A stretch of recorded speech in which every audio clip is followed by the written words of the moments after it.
د افغانستان اسلامي امارت د بهرنیو چارو له محترم وزیر مولوي امیر خان متقي سره د افغانستان لپاره د ناروې شاهي دولت شارزدافیر ښاغلي پال کلومان بکن وکتل. په لیدنه کې ښاغلي بکن د اسلامي امارت لخوا په پرمختګونو لکه د امنیت تأمین،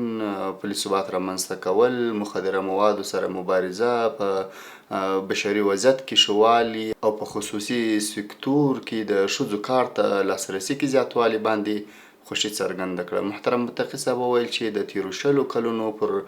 پرتله د دومره سترو لاسته راوړنو سره نړیوال تر اوسه له افغانستان سره مناسب تعامل ته نه دي راوړاندې شوي، او برعکس یې کوشش کړی چې په اسلامي امارت فشارونه لا زیات کړي چې دا کار د اعتماد سازۍ لپاره په زیان تمام شوی او د ولس په ذهنیت یې بد اثر کړی دی. په پای کې د یو لړ نورو موضوعاتو ترڅنګ تاکید وشو چې د اعتماد سازۍ په برخه کې باید په ګډه لازم ګامونه واخیستل شي.